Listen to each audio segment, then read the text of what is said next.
Oliver had been to the works to be mended. Some troublesome cars tricked him, and the Great Western engine fell into the turntable well. Now Oliver was as good as new, but he was still worried about cars. "I'd rather not use them," he puffed to himself. But the cars sang songs rude and loud. Scruffy, their leader, led the chorus. Oliver's no use at all, thinks he's very clever, says that he can manage us, that's the best joke ever. When he orders us about with the greatest folly, we just push him down the well. Pop goes old Ollie. Thomas, Duck, and Percy were shocked. "Be quiet," they ordered. But they couldn't be everywhere, and everywhere they weren't, the cars began again.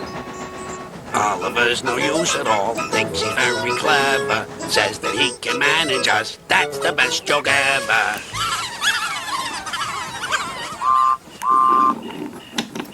At last, the engines gave up. "We're sorry, Oliver," they said. "It's really my fault," said Oliver sadly. "I shouldn't have fallen in the turntable well." Toad, the brake van, felt sorry for Oliver, too. Next morning, he spoke to Douglas. "I'm worried, Mr. Douglas. This disrespect for engines, where's it going to end?" "Who knows?" sighed Douglas. "I've got a plan, Mr. Douglas. May I stay here today and help Mr. Oliver? We are both Great Western and must stand together." "Certainly, Toad," replied Douglas and puffed away. Soon Toad was explaining his plan. "Goodness gracious, Toad, I don't think you should suggest such a thing to Oliver." But Oliver interrupted. "No, Duck, Toad's right. It's really my fault. I must put this trouble right." "I meant no disrespect, you understand." "Of course not, Toad. Anyway, Driver says the same, and he's arranged it with the station master."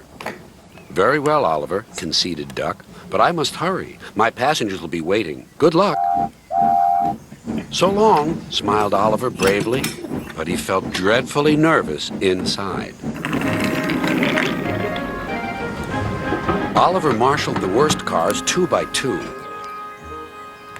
"That's the way, Mr. Oliver," whispered Toad. "And if you leave that Scruffy till last, then you'll have him behind you, and you can bump him if he starts his nonsense."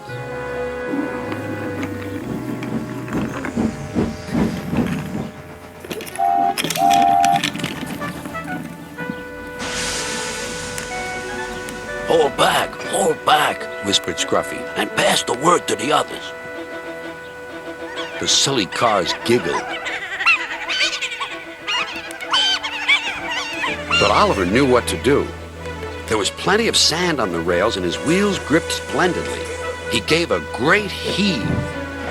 "Oh!" groaned Scruffy. "I don't like this." "Go on," yelled Duck. "Well done, boy, well done." "Oh!" wailed Scruffy. "I'm coming apart!"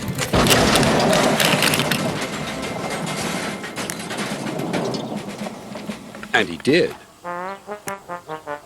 Then there was trouble. "Well, Oliver, so you don't know your own strength, is that it?" No, sir," said Oliver nervously. So Topham Hatt inspected Scruffy.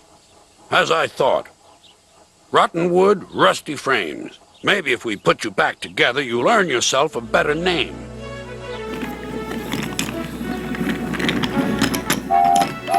Nowadays, Oliver only takes the cars when the other engines are busy. But they're always quick to warn each other.